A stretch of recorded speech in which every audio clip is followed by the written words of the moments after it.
Gas ಖಾಲಿಯಾಗಿ ನಮ್ಮ ಪರಿಸ್ಥಿತಿ ಹೇಗಾಗಿದೆ ನೋಡಿ. ಎಷ್ಟೋ ಸಲ ಎಲ್ಲದನ್ನು ಶೇರ್ ಮಾಡ್ಕೋಬೇಕು ಅಂದ್ಕೊತೀನಿ, ಕೆಲವೊಂದೊಂದು ಸಲ ಮಾಡ್ಕೋಬೇಕಾಗುತ್ತೆ. ನಮ್ಮ ಮನೆ ಕೆಲಸ ಶುರು ಮಾಡಿ ಇಷ್ಟು ವರ್ಷ ಆಯಿತು. ಇಷ್ಟೆಲ್ಲ ಸಮಸ್ಯೆ ಇದ್ರೂ ಇದೆ.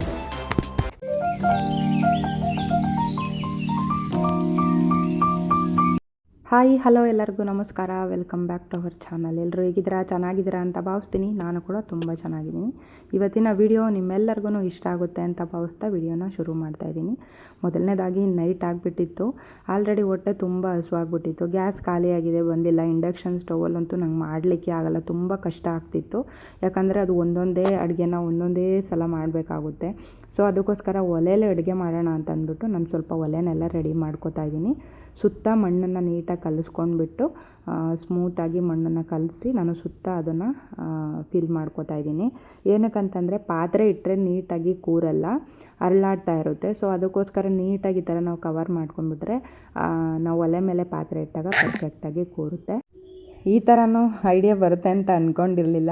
ಏನು ಮಾಡೋದು, ನಾನು ಒಂದು 10 ದಿನದವರೆಗೂ ವೆಯ್ಟ್ ಮಾಡಿದೆ, ಆದರೆ ಗ್ಯಾಸ್ ಬರಲೇ ಇಲ್ಲ. ಈ ಕಡೆ ಸ್ವಲ್ಪ ಗ್ಯಾಸಿಗೆಲ್ಲ ಪ್ರಾಬ್ಲಮ್ ಆಗ್ತಾ ಇದೆ. ನಮ್ಮ ಕರ್ನಾಟಕದಲ್ಲಿ ಹೇಗೆ ಅಂತ ನನಗೂ ಗೊತ್ತಿಲ್ಲ. ಬಟ್ ಇಲ್ಲಿ ನಾನು ಬಂದಿದ್ದ ದಿನವೇ ಗ್ಯಾಸ್ ಬುಕ್ ಮಾಡಿದ್ದು. ನಾವು ಯುಗಾದಿ ಹಬ್ಬದ ದಿನ ಬಂದಿದ್ದು, ಅದು ನೆಕ್ಸ್ಟ್ ಡೇನೇ ಗ್ಯಾಸ್ ಖಾಲಿ ಆಯಿತು. ಅವತ್ತು ಗ್ಯಾಸ್ ಬುಕ್ ಮಾಡಿದ್ದು, ನಮಗೆ ಗ್ಯಾಸ್ನ ಅವರು ತಂದು ಕೊಡಲೇ ಇಲ್ಲ. ನಾವು ಫೋನ್ ಮಾಡಿ ಮಾಡಿ ಸಾಕಾಗೋಯಿತು. ಪ್ರತಿದಿನವೂ ನಾನು ಇಂಡಕ್ಷನ್ ಒಲೆಯಲ್ಲೇ ಮಾಡ್ಕೋತಾ ಇದ್ದೆ. ಬಟ್ ಅದರಲ್ಲಿ ಏನಾಗ್ತಿತ್ತು ಅಂದರೆ ಜಾಸ್ತಿ ಎಲ್ಲ ಒಗ್ಗರಣೆಗೆಲ್ಲ ಹಾಕೋದು ಅದೆಲ್ಲ ಮಾಡಿದ್ರೆ ಅದು ಅಷ್ಟು ಪರ್ಫೆಕ್ಟಾಗಿ ಬರ್ತಾ ಇರಲಿಲ್ಲ. ನನಗೆ ಅದು ಅಷ್ಟು ಇಷ್ಟವೂ ಆಗ್ತಿರಲಿಲ್ಲ. ಅದೆಲ್ಲ ಸಿಂಪಲ್ಲಾಗಿ ಹಾಲು ಕಾಯಿಸ್ಕೊಳ್ಳಿಕ್ಕೆ ಅಥವಾ ಏನಾದರೂ ಸಿಂಪಲ್ಲಾಗಿ ಬಿಸಿನೀರು ಕಾಯಿಸ್ಕೊಳ್ಳಿಕ್ಕೆ, ಟೀ ಮಾಡಲಿಕ್ಕೆ, ಇಂಥದಕ್ಕೆ ಚೆನ್ನಾಗಿರುತ್ತೆ. ಕೆಲವೊಂದೊಂದು ಸಲ ಕುಕ್ಕರಲ್ಲಿ ಮಾಡೋ ಅಂಥದ್ದು ಏನಾದ್ರೂ ಮಾಡ್ಕೋಬೋದು, ರೈಸು ಆ ಥರದ್ದೆಲ್ಲ. ಬಟ್ ಸಾಂಬಾರೆಲ್ಲ ನಾವು ತಪ್ಪಲೆಲ್ಲ ಇಟ್ಟು ಮಾಡ್ಕೋತೀವಿ ಅಂದರೆ ಆಗಲ್ಲ. ಅದಕ್ಕೋಸ್ಕರ ಎಷ್ಟಂತ ವೆಯ್ಟ್ ಮಾಡೋದು, ಇನ್ನು ಪಲ್ಯ ಚಪಾತಿ ಎಲ್ಲ ಮಾಡ್ಕೊಳ್ಳೇಬೇಕು ಅಂತ ಅಂದ್ಬಿಟ್ಟು ಒಲೆನ ರೆಡಿ ಮಾಡ್ಕೋತಾ ಇದ್ದೀನಿ. ಸೊ ಮಳೆ ಟೈಮ್ ಬಂದರೆ ಸ್ವಲ್ಪ ಸಿಮೆಂಟೆಲ್ಲ ಹಾಕಿ ನೀಟಾಗಿ ಪ್ಯಾಕ್ ಮಾಡ್ಕೋತೀನಿ. ಇವಾಗಿನ್ನೇನು ಮಳೆಗಾಲ ಶುರುವಾಗೇ ಬಿಟ್ಟಿದೆ. ಕೆಲವೊಂದೊಂದು ಸಲ ಮಳೆಯಲ್ಲಿ ಬಂದೇ ಬಿಡುತ್ತೆ. ನೋಡಿದ್ರೆ ಬಿಸಿಲಿರುತ್ತೆ, ಸಖತ್ತು ಸೆಕೆ ಆಗ್ತಿರುತ್ತೆ. ಇನ್ನು ಸಂಜೆ ಅಷ್ಟರೊಳಗೆ ಮಳೆ ಬಂದುಬಿಡುತ್ತೆ. ನೋಡಿ, ಈ ರೀತಿಯಾಗಿ ಒಲೆನ ರೆಡಿ ಮಾಡಿಕೊಂಡು ಶಿವರು ಕೂಡ ಒಲೆ ಹಚ್ಚಿದ್ರು. ಸೊ ಅಷ್ಟರೊಳಗೆ ನಾನು ಈರುಳ್ಳಿ, ಟೊಮೊಟೊ, ತರಕಾರಿ ಎಲ್ಲ ಕಟ್ ಮಾಡಿ ಇಟ್ಕೊಂಡಿದ್ದೆ, ರೆಡಿ ಮಾಡ್ಕೊಂಡಿದ್ದೀನಿ. ಹಾಗೆ ಚಪಾತಿ ಹಿಟ್ಟನ್ನು ಕೂಡ ಕಲಸಿ ಇಟ್ಕೊಂಡಿದ್ದೆ. ನೋಡಿ, ಈ ರೀತಿಯಾಗಿ ಒಲೆ ಉರಿತಾ ಇದೆ. ಸ್ವಲ್ಪ ಹಸಿ ಹಸಿ ಇರುತ್ತೆ, ನಿಧಾನ ಆಗ್ಬೋದು ಉರಿಲಿಕ್ಕೆ, ಬಟ್ ಪರ್ಫೆಕ್ಟಾಗಿ ಬರುತ್ತೆ. ಆ ಒಲೆಯಲ್ಲಿ ಅಡುಗೆ ಮಾಡ್ಬೇಕಾದ್ರೆ ಅದರಿಂದ ಬರೋ ಸ್ಮೆಲ್ಲು, ಅದನ್ನು ಕುಡಿಯುವಾಗ ಎಷ್ಟು ಅಂದರೆ ಎಷ್ಟು ಹಳೆ ನೆನಪಾಗುತ್ತೆ ಅಂತಂದರೆ, ನಾವೆಲ್ಲ 90s ತುಂಬ ನಮಗೆ ಹಳೆ ಮೆಮೊರೀಸ್ ತುಂಬ ಇದೆ.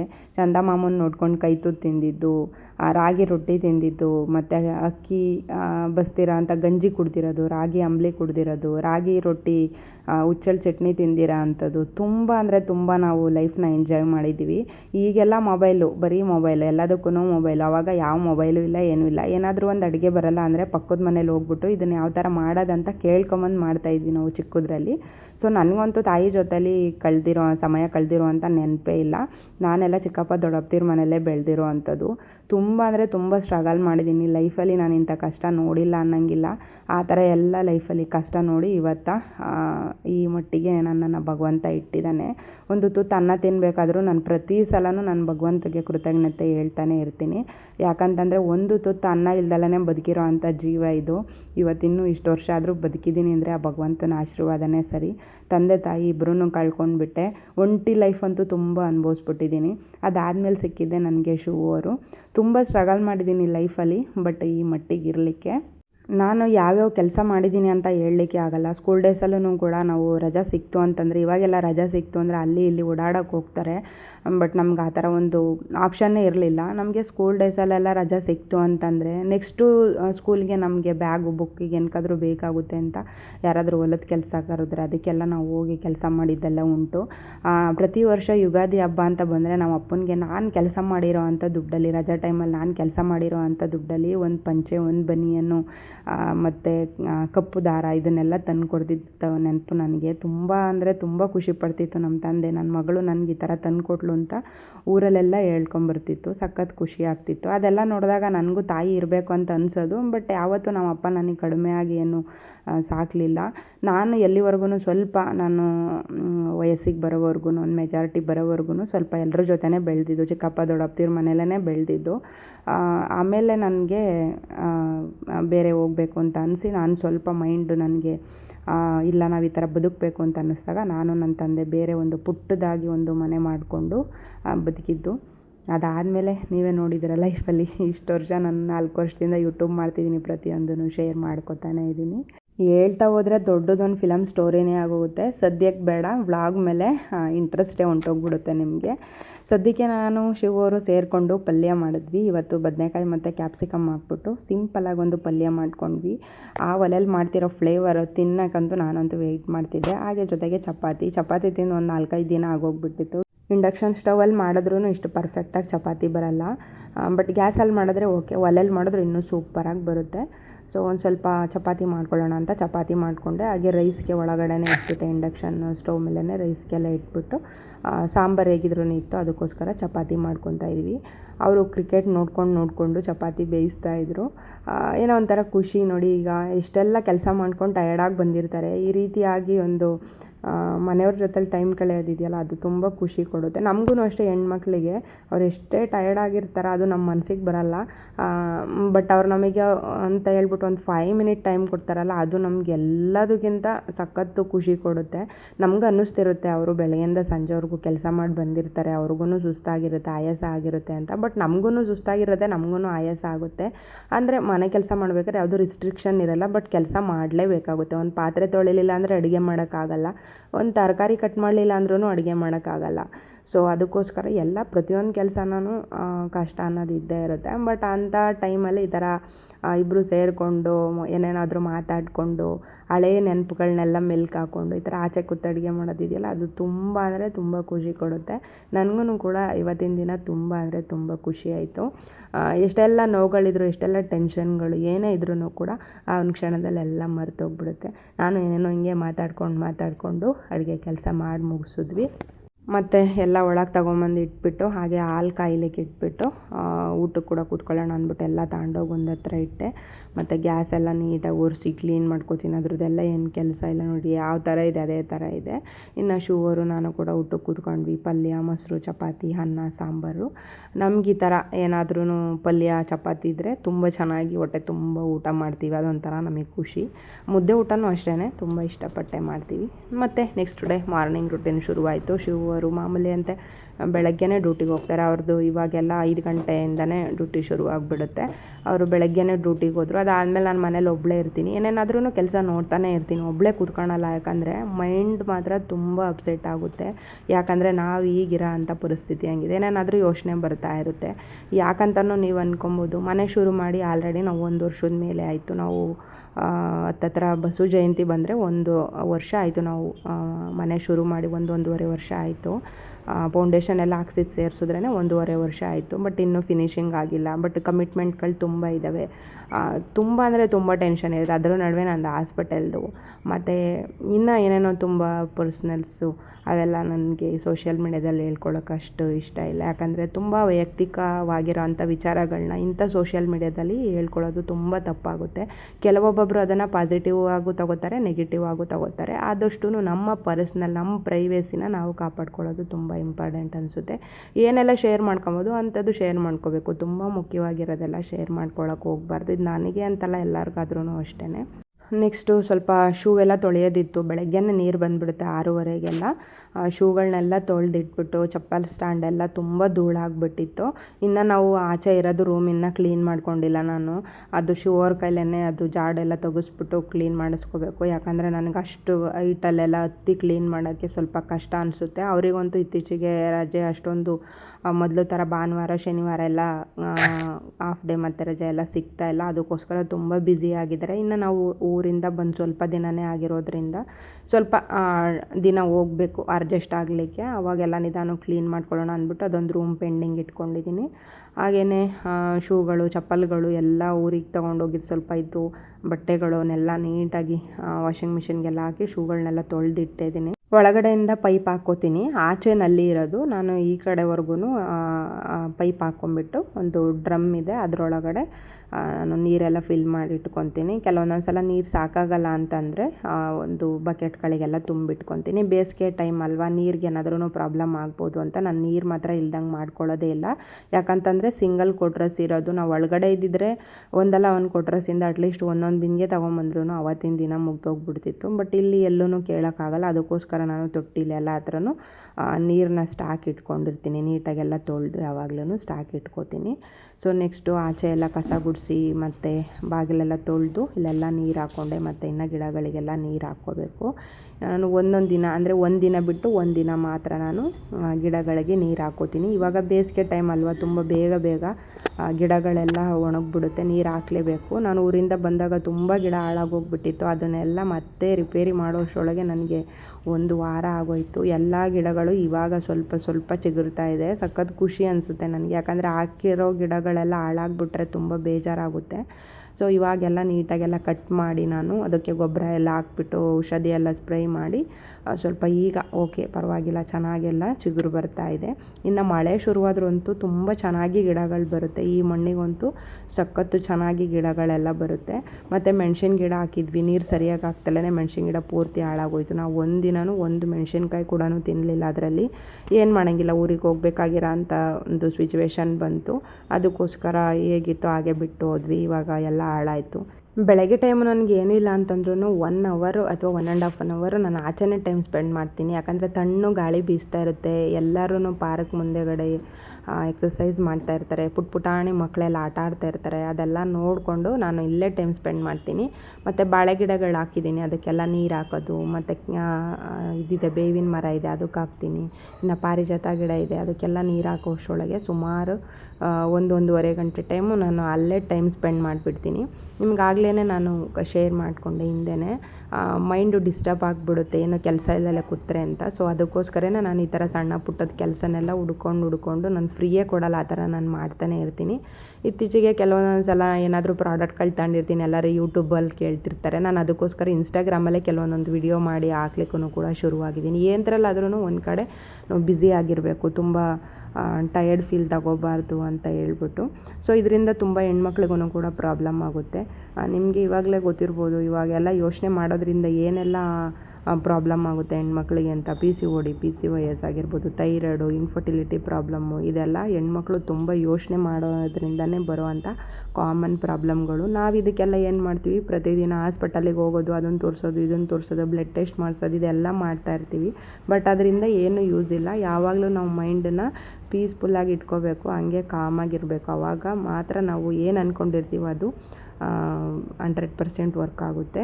ಸೊ ಅದನ್ನು ಬಿಟ್ಟು ಮೆಡಿಸನ್ ತಗೊಳೋದ್ರಿಂದ ಏನೂ ಯೂಸ್ ಇಲ್ಲ ಅಂತ ನನಗೆ ಇತ್ತೀಚೆಗಷ್ಟೇ ರಿಯಲೈಸ್ ಆಯಿತು. ಎಷ್ಟಂತ ಹಾಸ್ಪಿಟಲ್ ತಿರುಗಿದ್ದೀನಿ ನಾನು, ಎಷ್ಟಂತ ಮೆಡಿಸನ್ ತೊಗೊಂಡಿದ್ದೀನಿ. ಫುಲ್ಲು ತುಂಬ ನೊಂದೋಗ್ಬಿಟ್ಟಿದ್ದೀನಿ ನಾನು. 2024ರಿಂದ ಶುರುವಾಗಿರೋದು ನಂದು ಈ ಮೆಡಿಸನ್ ಜರ್ನಿ. ಸದ್ಯ ಈ ವರ್ಷ ಸ್ವಲ್ಪ ಆರಾಮಾಗಿ ಕೂಲಾಗಿದ್ದೀನಿ ನಾನು. ಇವಾಗಂತೂ ಏನೇ ನೋವು ಬಂದ್ರೂ ಅಷ್ಟಾಗಿ ಮೆಡಿಸನ್ ತೊಗೊಳಲ್ಲ. ತುಂಬ ಆಗೋದೇ ಇಲ್ಲ ಅಂದಂಗೆ ಮಾತ್ರ ಮೆಡಿಸನ್ ತೊಗೊತೀನಿ ಅಷ್ಟೇ.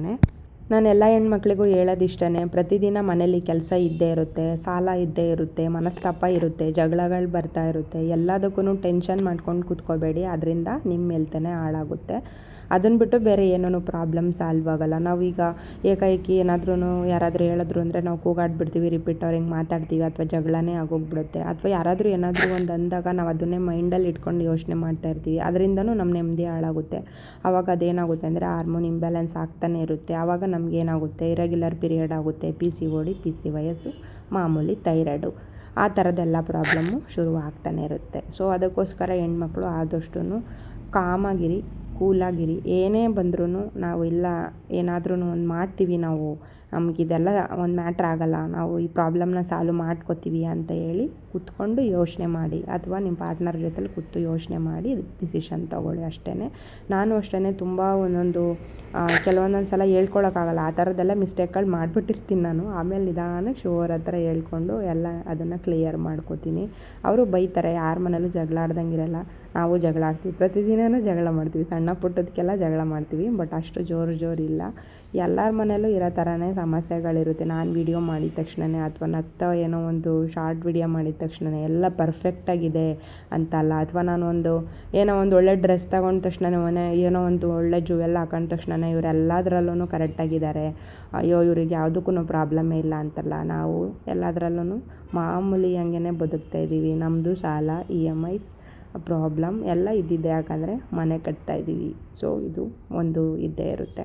ಮತ್ತು ತುಂಬ ಜನ ಕೇಳ್ತೀರಾ, ನಿಮಗೆ ಯೂಟ್ಯೂಬಿಂದ ಅರ್ನಿಂಗ್ ಆಗ್ತಿದೆಯಾ, ಇನ್ಸ್ಟಾಗ್ರಾಮಿಂದ ಫೇಸ್ಬುಕ್ಕಿಂದ ಅರ್ನಿಂಗ್ ಆಗ್ತಿದೆಯಾ ಅಂತ. ಯೂಟ್ಯೂಬಿಂದ ಅರ್ನಿಂಗ್ ಆಗ್ತಿತ್ತು, ಬಟ್ ಇತ್ತೀಚೆಗೆ ನಾನು ವಿಡಿಯೋ ಸ್ಟಾಪ್ ಮಾಡಿದೆ. ಯಾವಾಗ ನಾನು ಆಪ್ರೇಷನ್ ಮಾಡಿಸ್ಕೊಂಡೆ ಆವಾಗಿಂದ ಸ್ವಲ್ಪ ವಿಡಿಯೋ ಅಪ್ಲೋಡ್ ಮಾಡೋದು ಸ್ಟಾಪ್ ಆಯಿತು. ಅದಕ್ಕೋಸ್ಕರ ಅರ್ನಿಂಗ್ ಸ್ಲೋ ಆಗಿದೆ ಅಷ್ಟೇ. ನನಗೆ ತುಂಬ ಅಂದರೆ ಒಂದು ಯೂಟ್ಯೂಬಲ್ಲಿ ಒಂದು ವೇ ಇರುತ್ತೆ, ಆ ವೇಲೇ ಹೋಗ್ತಾಯಿದ್ರೆ ತುಂಬ ಬೇಗ ಗ್ರೋ ಆಗುತ್ತೆ, ಇಲ್ಲಾಂದರೆ ಗ್ರೋ ಆಗಲ್ಲ. ಇನ್ನು ಫೇಸ್ಬುಕ್ಕಲ್ಲಿ ಯಾವುದೇ ರೀತಿ ಇನ್ಕಮ್ ಬರ್ತಿದ್ದ ಇನ್ಕಮ್ನ ನಾನೇ ಸ್ಟಾಪ್ ಮಾಡಿ ಡಿಆಕ್ಟಿವೇಟ್ ಮಾಡಿಬಿಟ್ಟೆ, ಹಾಗಾಗಿ ಇನ್ಕಮ್ ಸ್ಟಾಪ್ ಆಯಿತು. ಇನ್ನು ಇನ್ಸ್ಟಾಗ್ರಾಮಲ್ಲಿ ನಾನು ಯಾವುದೇ ರೀತಿ ಪ್ರಮೋಷನ್ ಮಾಡಲ್ಲ, ಏನೂ ಇಲ್ಲ, ಅದರಿಂದ ವ್ಯೂಸಿಗೆ ಯಾವುದೇ ರೀತಿ ಅರ್ನಿಂಗ್ ಆಗಲ್ಲ. ಸೊ ಅದರಿಂದ ಯಾವುದೇ ರೀತಿ ಅರ್ನಿಂಗ್ ಬರ್ತಾಯಿಲ್ಲ. ಸೊ ಇದಿಷ್ಟು ನೀವು ಕೇಳಿರೋಂಥ ಪ್ರಶ್ನೆಗೆ ಉತ್ತರ. ಆಚೆ ಎಲ್ಲ ಕೆಲಸ ಮುಗಿಸ್ದೆ, ಹಾಗೆ ನಾನು ಬಿಸಿಲಲ್ಲಿ ದಾಸವಾಳ ಹೂಗಳು ಮತ್ತು ಕರಿಬೇವಿನ ಸೊಪ್ಪು, ಬೇವಿನೆಲೆಲ್ಲ ಒಣಗಕ್ಕಿಟ್ಟಿದ್ದೆ. ಇದು ನಮ್ಮದ್ರಲ್ಲಿ ಸಿಕ್ಕಿರೋ ಅಂಥ ಶಂಖಪುಷ್ಪ ಹೂವು. ಇದನ್ನೆಲ್ಲ ನಾನು ನೀರಲ್ಲಿ ನೀಟಾಗಿ ತೊಳೆದ್ಬಿಟ್ಟು ಬಿಸಿ ಮಾಡಲಿಕ್ಕೆ ಇಟ್ಕೊಂಡಿದ್ದೀನಿ. ಇವತ್ತೇನು ಇದನ್ನು ಕುಡಿಲಿಕ್ಕೆ ಹೋಗಲ್ಲ, ಯಾಕಂದರೆ ತುಂಬ ಕೆಲಸ ಮಾಡಿ ಸುಸ್ತಾಗ್ಬಿಟ್ಟಿದ್ದೀನಿ, ಹಾಗಾಗಿ 1 ಲೋಟ ಟೀ ಕುಡಿದ್ಬಿಡ್ತೀನಿ. ಇದನ್ನು ನಾನು ಮಾಡಿಬಿಟ್ಟು ಇಟ್ಕೊತೀನಿ, ಪ್ರತಿದಿನ ಬಿಸಿ ಮಾಡಿಕೊಂಡು ನಾನು ಒಂದೊಂದು ಗ್ಲಾಸು ಕುಡಿತೀನಿ. ಇದರಿಂದ ತುಂಬ ಬೆನಿಫಿಟ್ ಇದೆ, ಬೇಗ ನಿದ್ದೆ ಬರುತ್ತೆ, ಆಯಾಸ ಕಡಿಮೆ ಆಗುತ್ತೆ, ಸ್ಟ್ರೆಸ್ ಫೀಲಿಂಗ್ ಇರಲ್ಲ. ಸ್ವಲ್ಪ ಏನಾದರೂ ಏರ್ ಫಾಲ್ ಆಗ್ತಿದ್ರೆ ಅಥವಾ ಸ್ಕಿನ್ನಲ್ಲಿ ಏನಾದ್ರೂ ಪ್ರಾಬ್ಲಮ್ ಇದ್ದರೆ ಅದೆಲ್ಲ ಕಂಟ್ರೋಲ್ ಆಗುತ್ತೆ. ಕಂಟಿನ್ಯೂಸ್ಲಿ ನೀವು ಒಂದು 10-12 ದಿನ ತೊಗೊಂಡು ನೋಡಿ, ಆವಾಗ ನಿಮಗೆ ಗೊತ್ತಾಗುತ್ತೆ. ಮತ್ತು ಡೈಜೆಷನ್ಗಂತೂ ತುಂಬ ಹೆಲ್ಪ್ ಆಗುತ್ತೆ ಇದು. ಹಂಗಂತ ಜಾಸ್ತಿನೂ ತೊಗೊಳಂಗಿಲ್ಲ. ಒಂದು ಗ್ಲಾಸ್ಗೆ ಒಂದು 4-5 ಹೂವನ್ನು ತೊಳೆದ್ಬಿಟ್ಟು ಹಾಕಿ ಚೆನ್ನಾಗಿ ಕುದಿಸ್ಬಿಟ್ಟು ಅದನ್ನು ಸೋಸಿ ಕುಡಿಬೇಕಷ್ಟೇ. ತುಂಬ ಅತಿಯಾಗಿಯೂ ಕೂಡ ತೊಗೋಬಾರ್ದು. ಸೊ ಮತ್ತು ಪ್ರೆಗ್ನೆಂಟು ಅಥವಾ ಯಾರಾದರೂ ಇದ್ದರೆ ಅದನ್ನು ಯಾರ ಹತ್ರ ಏನಾದ್ರು ಕೇಳಿಬಿಟ್ಟು ತಿಳ್ಕೊಂಡು ಕುಡೀರಿ. ಅದ್ರ ಬಗ್ಗೆ ನನಗೆ ಗೊತ್ತಿಲ್ಲ. ಮತ್ತು ಸುಮ್ಮನೆ ಯಾರ್ಯಾರೋ ಏನೇನೋ ಹೇಳಿದ್ರು ಅಂತ ಸಿಕ್ಕಿದ್ದನ್ನೆಲ್ಲ ಕುಡಿಯೋಕ್ಕೆ ಹೋಗಬೇಡಿ. ನಿಮಗೆ ಅದು ಫಸ್ಟು ನಿಮ್ಮ ಬಾಡಿಗೆ ಅದು ಅಡ್ಜಸ್ಟ್ ಆಗುತ್ತಾ ನೋಡಿ ಕುಡೀರಿ. ಬಟ್ ನನಗಂತೂ ಅದರಿಂದ ಬೆನಿಫಿಟ್ ಇದೆ, ಅದಕ್ಕೋಸ್ಕರ ನಾನು ಕುಡಿತಾ ಇದ್ದೀನಿ. ಪ್ರತಿದಿನ ಖಾಲಿ ಹೊಟ್ಟೆಲಿ 1 ಗ್ಲಾಸ್ ಕುಡಿತೀನಿ. ಮತ್ತು ನೀವು ನೈಟ್ ಬೇಕಾದ್ರೂ ಕುಡಿಬೋದು, ತುಂಬ ಚೆನ್ನಾಗಿ ನಿದ್ದೆ ಬರುತ್ತೆ. ಬಟ್ ವೆಯ್ಟ್ ಲಾಸ್ ಮಾಡಬೇಕು ಅಂತಿರೋರು ಅದ್ರ ಜೊತೆಗೆ ಒಂದು ಸ್ವಲ್ಪ ಲೆಮನ್ನು, ಸ್ವಲ್ಪ ಹನಿ ಹಾಕ್ಕೊಂಡು ಕುಡಿದ್ರೆ ತುಂಬ ಬೇಗ ಬೆನಿಫಿಟ್ ಸಿಗುತ್ತೆ. ಸೊ ಒಂದು ಸಲ ನೋಡಿ, ಟ್ರೈ ಮಾಡಿ ನೋಡಿ. ಎಂತೆಂಥದ್ದು ಟ್ರೈ ಮಾಡ್ತೀರಾ, ಇದು ಸಿಂಪಲ್ಲಾಗಿ ಸಿಗೋ ಅಂಥದ್ದಲ್ವ, ಟ್ರೈ ಮಾಡಿಬಿಟ್ಟು ನೋಡಿ. ಆನ್ಲೈನಲ್ಲೆಲ್ಲ ಬೀಜಗಳು ಸಿಗುತ್ತೆ, ಇದ್ರದ್ದು ಒಂದು 70-80 ರೂಪಾಯಿ ಇರುತ್ತೆ ಅಷ್ಟೇ. ತಂದ್ಬಿಟ್ಟು ಹಾಕಿದ್ರೆ ಅದು ಎಷ್ಟು ಬೇಗ ಗ್ರೋ ಆಗುತ್ತೆ ಅಂದರೆ ಬೇಗನೆ ಬರುತ್ತೆ, ಅಷ್ಟೇನು ಹಾಳಾಗಲ್ಲ, ತುಂಬ ಗಿಡಗಳು ಬರುತ್ತೆ. ಅದನ್ನು ಒಂದು 2-3 ಗಿಡಗಳನ್ನ ಬಳ್ಳಿ ಹಬ್ಬಿಸ್ಕೊಂಡ್ಬಿಟ್ರೆ ಸಾಕು, ಸಿಕ್ಕಾಬಿಟ್ಟೆ ಹೂವು ಬರುತ್ತೆ. ಇದನ್ನು ನಾವು ಸ್ಕಿನ್ನಿಗೂ ಬೇಕಾದರೆ ಅಪ್ಲೈ ಮಾಡ್ಕೋಬೋದು, ಅದು ನೆಕ್ಸ್ಟ್ ವಿಡಿಯೋದಲ್ಲಿ ನಾನು ಹೇಳ್ತೀನಿ. ಸೊ ಒಳಗಡೆ ಬಂದು ಮತ್ತೆ ಒಳಗಡೆ ಕೆಲಸ ಎಲ್ಲ ಶುರು ಮಾಡಿಕೊಂಡೆ. ಪಾತ್ರೆಗಳೆಲ್ಲ ತೊಳೆಯೋದಿತ್ತು, ಅದಕ್ಕೂ ಮೊದಲು ತೊಳೆದಿರೋ ಪಾತ್ರೆಗಳನ್ನೆಲ್ಲ ಜೋಡಿಸಿ ಇಟ್ಕೊತಾ ಇದ್ದೀನಿ. ಇನ್ನು ಸ್ವಲ್ಪ ಐಸ್ ಕ್ಯೂಬ್ಗಳು ಮಾಡಿಟ್ಕೊಂಡಿದ್ದೆ, ಅವನ್ನು ಕೂಡ ಒಂದು ಕವರಲ್ಲಿ ಹಾಕಿ ಇಟ್ಕೊಂಡ್ಬಿಡ್ತೀನಿ ನಾನು. ಅದನ್ನು ಆದಮೇಲೆ ನೆಕ್ಸ್ಟು ಅದು ಐಸ್ ಕ್ಯೂಬ್ ಮಾಡ್ಕೊಂಡಿದ್ನಲ್ಲ ಅದನ್ನೆಲ್ಲ ನಾನು ತೊಳೆದು ಇಟ್ಕೊತೀನಿ. ಸೊ ಅಷ್ಟರೊಳಗೆ ಟೀ ಕೊಡೋಣ ಆಯಿತು. 1 ಗ್ಲಾಸ್ ಟೀ ಕುಡಿದ್ಬಿಟ್ರೆ ಮೈಂಡು ಫ್ರೆಶ್ ಆಗಿಬಿಡುತ್ತೆ. ಆಮೇಲೆ ನೆಕ್ಸ್ಟ್ ಬಾಕಿ ಕೆಲಸ ಮಾಡ್ಕೊತೀನಿ. ಇವಾಗ ಮತ್ತೆ ಆಚೆ ಬಂದೆ, ನೋಡ್ತಾ ಇರ್ಬೋದು ಎಲ್ಲ ತೊಳೆದು ನೀಟಾಗಿ ಬಾಗಿಲಿಗೆಲ್ಲ ರಂಗೋಲಿ ಹಾಕಿ ಇಷ್ಟು ಹೂವು ಸಿಕ್ಕಿದೆ ನನಗೆ. ಗುರುವಾರ ಇತ್ತು, ಹಾಗಾಗಿ ಇಷ್ಟು ಹೂವು ಸಿಕ್ತು. ಅದ್ರ ಜೊತೆಲಿ ಸ್ವಲ್ಪ ಗುಲಾಬಿ ಹೂವು ಮತ್ತು ಸ್ವಲ್ಪ ತುಳಸಿ ಪತ್ರೆನೂ ಕೂಡ ತೆಗೆದಿಟ್ಕೊಂಡಿದ್ದೀನಿ. ಇವಾಗ ಗುಲಾಬಿ ಹೂವು ಜಾಸ್ತಿ ಬಿಡ್ತಾ ಇಲ್ಲ, ನೋಡಬೇಕು ಮಳೆ ಸ್ಟಾರ್ಟ್ ಆದಮೇಲೆ ಬಿಡ್ಬೋದು ಅಂತ ಅಂದ್ಕೋತೀನಿ. ಇನ್ನು ದಾಸವಾಳ ಹೂವು ಎಲ್ಲ ಒಂದೇ ಗಿಡದ್ದು. ಮೀಶೋಯಿಂದ ಒಂದು ಪ್ರಾಡಕ್ಟ್ ತರಿಸ್ಕೊಂಡಿದ್ದೀನಿ. ಏನಿದು ಅಂತಂದರೆ, ಇವಾಗ ಯಾರಾದ್ರೂ ಮನೇಲೇ ನಾನು ಬ್ಲೌಸ್ ಸ್ಟಿಚಿಂಗ್ ಮಾಡೋದು ಕಲಿಬೇಕು ಅಂತಿರ್ತಾರೆ, ಪರ್ಫೆಕ್ಟಾಗಿ ನನ್ನ ಥರ ಬ್ಲೌಸ್ ಕಟ್ಟಿಂಗ್ ಮಾಡೋಕ್ಕೆ ಬರಲ್ಲ ಅನ್ನೋರಿಗೆ ಇದು ತುಂಬ ಯೂಸ್ ಆಗುತ್ತೆ. ವಿಡಿಯೋ ಕೊನೆವರೆಗೂ ನೋಡಿ, ನಾನು ತೋರಿಸ್ತೀನಿ ಪ್ರಾಡಕ್ಟ್ ಏನು ಅಂತ. ಇನ್ನು ದೇವ್ರ ಪಾತ್ರೆ ನಾನು ವಾರಕ್ಕೊಂದು ಸಲ ತೊಳಿತೀನಿ. ಇನ್ನು ಮನೆ ಆದಮೇಲೆ ನಾನು ಸೋಮವಾರ ದೇವ್ರ ಪಾತ್ರೆ ತೊಳೆದು ಪೂಜೆ ಮಾಡೋಣ ಅಂತ ಅಂದ್ಕೊಂಡಿದ್ದೀನಿ. ಈಗ ಸದ್ಯಕ್ಕೆ ಆ ರೀತಿಯಾಗಿ ನೀಟಾಗಿ ದೇವ್ರ ಪಾತ್ರೆ ಎಲ್ಲ ತೊಳೆದು, ಇನ್ನು ಬಟ್ಟೆಗಳಿತ್ತು ಸ್ವಲ್ಪ ವಾಷಿಂಗ್ ಮಿಷಿನ್ಗೆ ಹಾಕಿದ್ದೆ, ಅದನ್ನೆಲ್ಲ ಒಣಗಾಕ್ತೆ. ಫ್ರೆಶ್ ಅಪ್ ಕೂಡ ಆಗಿದ್ದಾಯಿತು. ನೋಡಿ ದೇವ್ರ ಪಾತ್ರೆ ಇಷ್ಟು ನೀಟಾಗಿ ತೊಳೆದಿದ್ದೀನಿ. ಏನೇನೋ ಹೇಳ್ತಾರೆ ಆನ್ಲೈನಲ್ಲಿ, ಅದೆಲ್ಲ ನಂಬೋಕೆ ಹೋಗ್ಬಿಡಿ. ಮೀಶೋದಲ್ಲಿ ಒಂದು ಪಿತಾಂಬರ ಪೌಡ್ರ್ ಬರುತ್ತೆ, 1 kgಗೆ 170 ರೂಪಾಯಿ ಏನೋ ಅಷ್ಟೇ. ಅದ್ರ ಜೊತೆ ಒಂದು 100 ಗ್ರಾಮ್ ಪಿತಾಂಬರ ಪೌಡ್ರು ಕೂಡ ಸಿಗುತ್ತೆ. ನಮ್ಮ ಕೈ ಗಟ್ಟಿ ಇರಬೇಕಷ್ಟೇ, ಚೆನ್ನಾಗಿ ನೀಟಾಗಿ ಅದೊಂದು ಪುಡಿ ಹಾಕ್ಕೊಂಡು ಉಜ್ಜಿಬಿಟ್ರೆ, ಸ್ವಲ್ಪ ಹುಣಸೆಹಣ್ಣು ಅಥವಾ ನಿಂಬೆಹಣ್ಣು ತೊಗೊಂಡು ಪರ್ಫೆಕ್ಟಾಗಿ ಪಾತ್ರೆಗಳೆಲ್ಲ ತುಂಬ ಚೆನ್ನಾಗಿ ಬರುತ್ತೆ. ಇನ್ನು ಆಚೆ ಬಂದೆ ನೋಡಿ, ಈಗಿನ ಕಸ ಗುಡಿಸಿದೆ ಎಲ್ಲ ಉದುರಿಬಿಡ್ತು. ಇನ್ನೇನು ಮಾಡೋದು, ಮತ್ತೆ ಇಲ್ಲಿಗೆ ಬಂದರೆ ಇನ್ನು ಪೂಜೆ ಮಾಡೋಕ್ಕಾಗಲ್ಲ ಅಂತಂದ್ಬಿಟ್ಟು ಆ ಕೆಲಸನ ಅಲ್ಲಿಗೆ ಬಿಟ್ಟೆ. ಇನ್ನು ನಾಳೆ ನೋಡ್ಕೊಳ್ಳೋಣ ಅಂತಂದ್ಬಿಟ್ಟು ರಾತ್ರಿ ಎಲ್ಲ ಕ್ಲೀನ್ ಮಾಡ್ಕೊಂಡಿದ್ದು, ಬಟ್ ಹಿಂಗಾಗೋಯ್ತು. ಸೊ ಇವಾಗ ಪೂಜೆನೂ ಕೂಡ ಆಯಿತು. ಎಷ್ಟು ಚೆನ್ನಾಗಿ ಕಾಣಿಸ್ತಾ ಇದೆ ದೇವ್ರ ಮನೆ ಅಂದರೆ ತುಂಬ ಚೆನ್ನಾಗಿ ಕಾಣಿಸ್ತಾ ಇತ್ತು. ವಿಡಿಯೋದಲ್ಲಿ ಹೇಗೆ ಕಾಣಿಸ್ತಾ ಇದೆಯೋ ಗೊತ್ತಿಲ್ಲ, ಒಂಥರ ಮೈಂಡು ಕೂಲ್ ಆಗಿಬಿಡುತ್ತೆ. ಆ ಫ್ರೆಶ್ನೆಸ್ ಫೀಲೇ ಬೇರೆ. ಆವಾಗಲೇ ಹೇಳಿದೆ ನಾನು ಒಂದು ಪ್ರಾಡಕ್ಟ್ನ ತೋರಿಸ್ತೀನಿ ಅಂತ ಅಂದ್ಬಿಟ್ಟು. ಈ ಪ್ರಾಡಕ್ಟ್ ಅಂತೂ ಎಲ್ಲ ಹೆಣ್ಮಕ್ಳಿಗೂ ಯೂಸ್ ಆಗುತ್ತೆ. ಮನೇಲಿ ಯಾರೆಲ್ಲ ಸ್ಟಿಚಿಂಗ್ ಮಾಡಿಸ್ಕೋತಾರೆ ಅವರಿಗೆಲ್ಲ ತುಂಬ ಯೂಸ್ ಆಗ್ಬೋದು ಅಂದ್ಕೊತೀನಿ. ಈಗ ಮಾಮೂಲಿ ಬ್ಲೌಸ್ ಕಟ್ಟಿಂಗ್ ಮಾಡೋಕ್ಕೆ ಕೆಲವೊಬ್ಬೊಬ್ರಿಗೆ ಬರುತ್ತೆ, ಕೆಲವೊಬ್ಬರಿಗೆ ಪರ್ಫೆಕ್ಟಾಗಿ ಬರಲ್ಲ. ಅಂಥವ್ರಿಗೆ ಈ ಒಂದು ಪ್ರಾಡಕ್ಟು ತುಂಬ ಹೆಲ್ಪ್ ಆಗುತ್ತೆ. ಈ ಪೇಪರ್ ಪ್ಯಾಟ್ರನ್ ಕಟ್ಟಿಂಗ್ ಏನಿದೆ ಇದು ನಾರ್ಮಲಾಗಿ ಮನೆಯಲ್ಲೇ ನೀವು ಸ್ಟಿಚ್ ಮಾಡ್ಕೊಳ್ಳೋರಿಗೆ ತುಂಬ ಅಂದರೆ ತುಂಬ ಹೆಲ್ಪ್ ಆಗೋ ಅಂಥದ್ದು. ನಾನು ಎಲ್ಲ ಕಡೆ ಯೂಟ್ಯೂಬಲ್ಲಿ ಮತ್ತು ಇನ್ಸ್ಟಾಗ್ರಾಮಲ್ಲೆಲ್ಲ ಚೆಕ್ ಮಾಡ್ತಾ ಇದ್ದೆ, ಬ್ಲೌಸ್ನ ಕಟ್ ಮಾಡೋದು ಕಲಿಬೇಕು, ಮನೆಯಲ್ಲೇ ಸ್ಟಿಚಿಂಗ್ ಮಾಡ್ಕೋಬೇಕು ಅಂತ. ಬಟ್ ನನಗೆ ಆಗಲೇ ಇಲ್ಲ. ಅವ್ರು ಹೇಳ್ಕೊಡೋ ಮೆಥಡು ನನಗೆ ತಲೆಗೇ ಹೋಗಲಿಲ್ಲ. ಹಾಗಾಗಿ ನಾನು ಸರ್ಚ್ ಮಾಡ್ಬೇಕಾದ್ರೆ ಮೀಶೋದಲ್ಲಿ ಇದೊಂದು ಪ್ರಾಡಕ್ಟ್ ನೋಡಿದೆ. ತುಂಬ ಚೆನ್ನಾಗಿ ಅನ್ನಿಸ್ತು ನನಗೆ. ಇದ್ರ ಮೂಲಕ ನಾನು ಕಟ್ಟಿಂಗ್ ಕಲಿಬೋದು ಅಂದ್ಕೊಂಡು ಇದನ್ನು ಬುಕ್ ಮಾಡ್ಕೊಂಡಿದ್ದೆ. ನಾನು 1 ಬರುತ್ತೆ ಅಂದ್ಕೊಂಡಿದ್ದೆ. ಆಮೇಲೆ ನೋಡಿದ್ರೆ 7 ಪೀಸ್ ಬಂದಿತ್ತು. ಏನಪ್ಪ ಅಂತಂದರೆ 7 ಸೈಜು. ಇವಾಗ ಸ್ಟಾರ್ಟಿಂಗು 32 ಇಂದನೂ ಇದರಲ್ಲಿ ಕೊಟ್ಟಿದ್ದಾರೆ. ಒಂದೊಂದು ಸೈಜ್ನ ಬೇರೆ ಬೇರೆ ಥರ ಪಿನ್ ಮಾಡಿ ನೀಟಾಗಿ ಅದ್ರದ್ದು ಅಳತೆ ಎಲ್ಲದನ್ನು ಬರೆದು ನಮಗೆ ಕಳಿಸಿರ್ತಾರೆ. ತುಂಬ ಅಂದರೆ ತುಂಬ ಚೆನ್ನಾಗೇ ಪ್ಯಾಕ್ ಮಾಡಿದ್ದಾರೆ. ಹಾಗೆ ಇದರಲ್ಲಿ ಒಂದು QR ಕೋಡ್ ಕೊಟ್ಟಿರ್ತಾರೆ. ಆ ಕೋಡ್ನ ನೀವು ಸ್ಕ್ಯಾನ್ ಮಾಡ್ತು ಅಂದರೆ ಡೈರೆಕ್ಟ್ ಯೂಟ್ಯೂಬ್ ಲಿಂಕ್ ತಗೊಳುತ್ತೆ ಅದು. ಅಲ್ಲಿ ನಿಮಗೆ ಇದನ್ನು ಯಾವ ಥರ ಕಟ್ ಮಾಡಬೇಕು ಬ್ಲೌಸ್ನ ಅನ್ನೋದೆಲ್ಲ ಪ್ರತಿಯೊಂದೂ ವಿಡಿಯೋ ಮೂಲಕ ತೋರಿಸ್ಕೊಟ್ಟಿದ್ದಾರೆ. ಹಾಗೆ ವಾಟ್ಸಪ್ಪಲ್ಲಿ ಕೂಡ ನೀವು ನಂಬರ್ ಕಳಿಸಿರ್ತಾರೆ. ಆ ವಾಟ್ಸಪ್ಪಲ್ಲಿ ಕೂಡ ಚಾಟ್ ಮಾಡಿಬಿಟ್ಟು ನೀವು ಇದ್ರ ಬಗ್ಗೆ ಸಂಪೂರ್ಣ ಮಾಹಿತಿನ ತಿಳ್ಕೊಬೋದು. ನನಗಂತೂ ತುಂಬ ಇಷ್ಟ ಆಯಿತು. ಯಾರಿಗಾದ್ರೂ ಬೇಕಂದರೆ ಯೂಸ್ ಆಗ್ಬೋದು ಅಂತ ಅಂದ್ಕೊತೀನಿ.